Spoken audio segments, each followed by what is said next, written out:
President Donald Trump isn't happy with Elon Musk Telsa cars and rockets. NASA works, SpaceX doesn't work or sometimes work. Whatever you want to call it. Most Americans rather NASA a real trustworthy space company, program and agency, rather than Elon and SpaceX spacecrafts. I mean, we don't agree with everything Donald Trump does, but Elon thought he was the American president, and Donald Trump torched him. Criticize me than the bill, because the bill is incredible.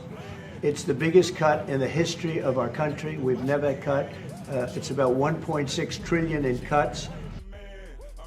All of the things that we're doing, nobody's ever seen anything like it. And, you know, Elon's upset because we took the EV mandate, and, you know, which was a lot of money for electric vehicles.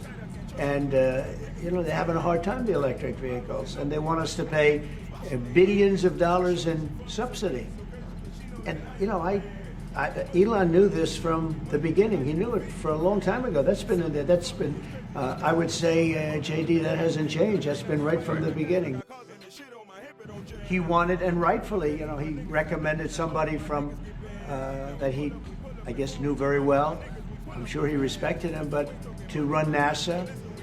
And I didn't think it was appropriate. And he happened to be a Democrat, like totally Democrat. And I say, you know, look, we won. We get certain privileges, and one of the privileges, we don't have to appoint a Democrat. Look, Elon and I had a great relationship.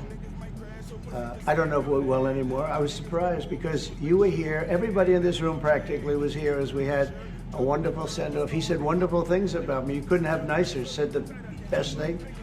He's worn the hat. Trump was right about everything. And I am right about the great, big, beautiful bill. We call it a great, big, beautiful bill because that's what it is. But I'm very disappointed because Elon knew the inner workings of this bill better than almost anybody sitting here, better than you people. He knew everything about it. He had no problem with it. All of a sudden he had a problem, and he only developed the problem when he found out that we're going to have to cut the EV mandate, because that's billions and billions of dollars, and it really is unfair. We want to have cars of all types. Electric, we want to have electric, but we want to have a gasoline, combustion. We want to have different. We want to have hybrids. We want to have all. We want to be able to sell everything. And if you saw the statements he made about me, which I'm sure you can get very easily, it's very fresh on tape. He said the most beautiful things about me. And he hasn't said bad about me personally, but I'm sure that'll be next. But I'm very disappointed in Elon. I've helped Elon a lot. Mr. President, I just want to clarify, did he raise any of these concerns with you privately before he raised them publicly? And this is the guy you put in charge of cutting spending. Should people not take him seriously about spending now? Are you saying this is all sour grapes? No, he worked hard and he did a good job. And I'll be honest, I think he misses the place.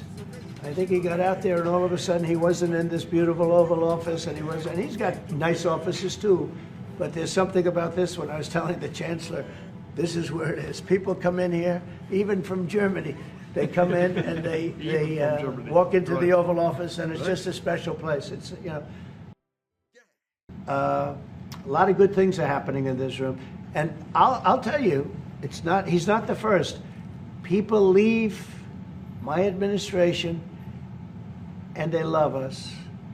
And then at some point they miss it so badly, and some of them embrace it and some of them actually become hostile.